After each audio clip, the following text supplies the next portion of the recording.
ओम शांति। 19/4/1971 के अव्यक्तवाणी के महावाक्य सार है त्याग, तपस्या और सेवा की परिभाषा। आज भट्ठी का आरंभ करने के लिए बुलाया है। इस भट्ठी में सर्व गुणों की धारणा मूर्त बनने के लिए व संपूर्ण ज्ञान मूर्त बनने के लिए आए हो।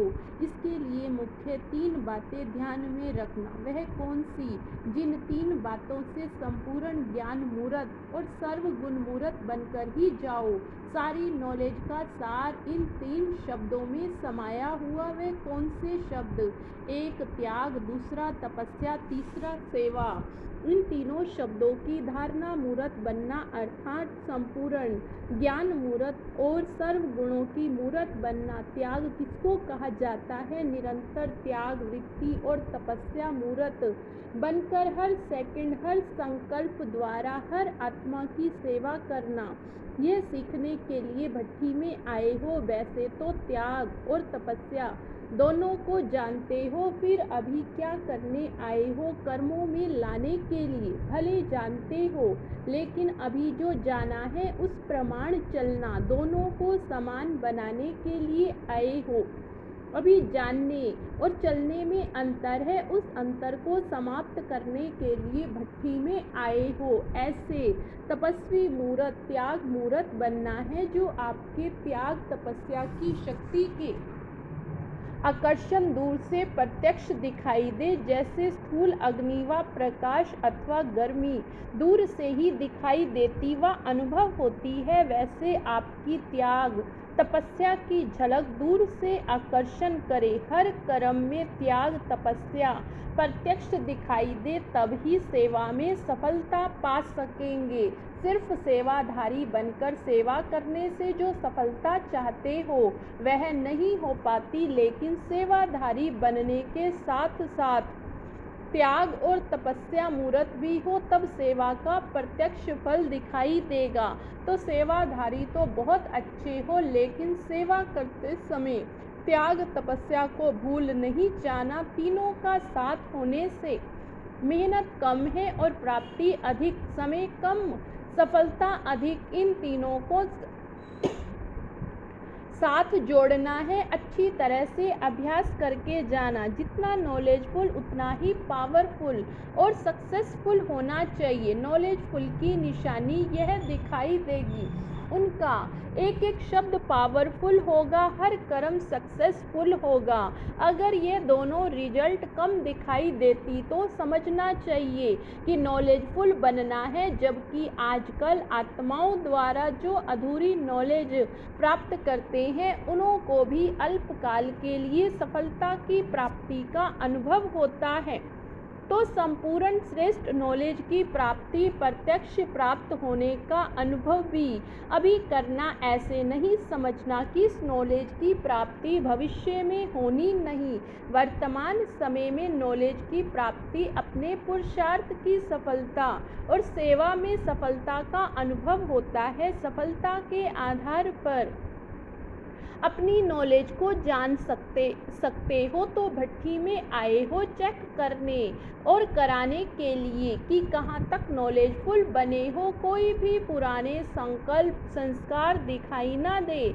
इतना त्याग सीखना है, मस्तक अर्थात बुद्धि की स्मृति व दृष्टि से सिवाय आत्मिक स्वरूप के कुछ भी दिखाई ना दे व स्मृति में ना आए। ऐसे निरंतर तपस्वी बनना है। जिस भी संस्कार व स्वभाव वाले, चाहे रजोगुनी चाहे तमोगुनी आत्मा हो, संस्कार व स्वभाव के वश हो, आपके पुरुषार्थ में परीक्षा के निमित्त बनी हुई, लेकिन हर आत्मा के प्रति सेवा अर्थात कल्याण का संकल्प व भावना उत्पन्न हो, ऐसी सर्व आत्माओं का सेवाधारी अर्थात कल्याणकारी बनना।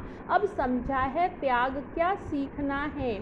तपस्या क्या सीखनी है, सेवा भी कहाँ तक करनी, इनकी मेहनत का अनुभव करना है। हर पुरुषार्थ में फलीभूत वह हो सकता जिससे ज्ञान और धारणा के फल लगे हुए हों। जैसे अभी अभी सभी के सामने ब्रह्मा कुमार प्रसिद्ध दिखाई देते, दूर से ही जान जाते ये ब्रह्मा कुमार है। अब ब्रह्मा कुमार के साथ साथ तपस्वी कुमार दूर से ही दिखाई पड़ो, ऐसा बनकर जाना वह तब होगा जब मनन और मगन दोनों का अनुभव करेंगे। जैसे स्थूल नशे में रहने वालों के नैन चैन चलन दिखाई देते हैं, ये नशे में हैं, ऐसे ही आपके चलन और चेहरे से ईश्वरीय नशा, नारायणी नशा दिखाई पड़े। चेहरा ही आपका परिचय दे।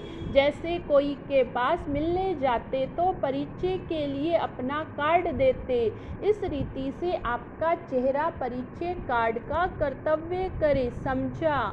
अभी गुप्त धारणा का रूप नहीं रखना। कई ऐसे समझते कि ज्ञान गुप्त, बाप गुप्त तो धारणा भी गुप्त है। ज्ञान गुप्त, बाप गुप्त, लेकिन उन द्वारा जो धारणाओं की प्राप्ति होती वे गुण गुप्त नहीं हो सकती। तो धारणाओं को व प्राप्ति को प्रत्यक्ष रूप में दिखाओ, तब प्रत्यक्षता होगी। विशेष करके कुमारों में एक संस्कार होता जो पुरुषार्थ में विघ्न रूप होता।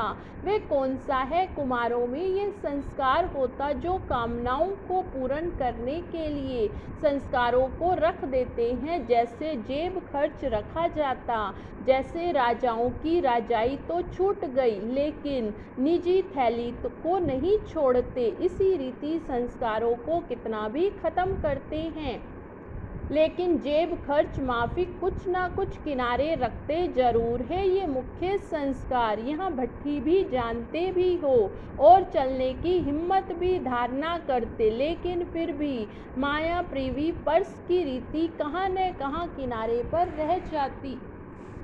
समझाए? इस भट्टी में सभी त्याग करके जाना, यह नहीं सोचना कि संपूर्ण तो अभी अंत में बनना तो थोड़ा बहुत रहेगा ही, लेकिन नहीं।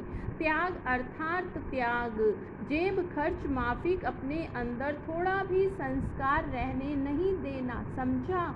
जरा भी संस्कार अगर रहा हुआ होगा तो वह थोड़ा संस्कार भी धोखा दिला देता है। इसलिए बिल्कुल जो पुरानी जायदाद है वह भस्म करके जाना, छिपा कर नहीं रखना।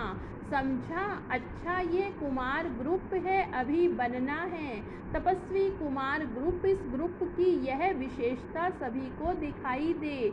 यह तपस्वी कुमार तपस्वी भूमि से आए हैं। समझा? हर एक लाइट के ताजधारी दिखाई दे। ताजधारी तो भविष्य में बनेंगे, लेकिन इस भट्टी से लाइट के ताजधारी बनकर जाना। सर्विस की जिम्मेवारी का ताज वह इस ताज के साथ स्वतः ही प्राप्त हो जाता, इसलिए मुख्य ध्यान इस लाइट के ताज को धारण करने का रखना। समझा? जैसे तपस्वी सदैव आसन पर बैठते, वैसे अपनी एक रस आत्मा की स्थिति के आसन पर विराजमान रहो। इस आसन को नहीं छोड़ो, तब सिंहासन मिलेगा। ऐसा प्रयत्न करो जो देखते ही सबके मुख से एक ही आवाज निकले कि यह कुमार तो तपस्वी कुमार बनकर आए हैं।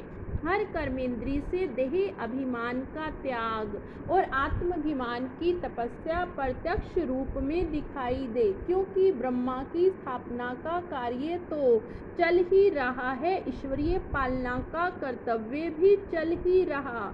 अब लास्ट में तपस्या द्वारा अपने विकर्मों को, हर आत्मा के तमोगुण और प्रकृति के तमोगुणी संस्कारों को भस्म करने का कर्तव्य चलना। अब समझा है कि कौन से कर्तव्यों का अभी समय है तपस्या द्वारा तमोगुण को भस्म करने का। जैसे अपने चित्रों में शंकर का रूप विनाशकारी अर्थात तपस्वी रूप दिखाते, ऐसे एक रस स्थिति के आसन पर स्थित हो तपस्वी रूप अपना प्रत्यक्ष दिखाओ। समझा? क्या सीखना और क्या और कैसे बनना, इसके लिए यह कुमार ग्रुप मुख्य स्लोगन तथ्य सामने रखेंगे जिससे सफलता हो जाए सच्चाई। सफाई से सृष्टि से विकारों का सफाया करेंगे। जब सृष्टि से करेंगे तो स्वयं से तो पहले से ही हो ही जाएगा। तब तो सृष्टि से करेंगे। तो यह स्लोगन याद रखने से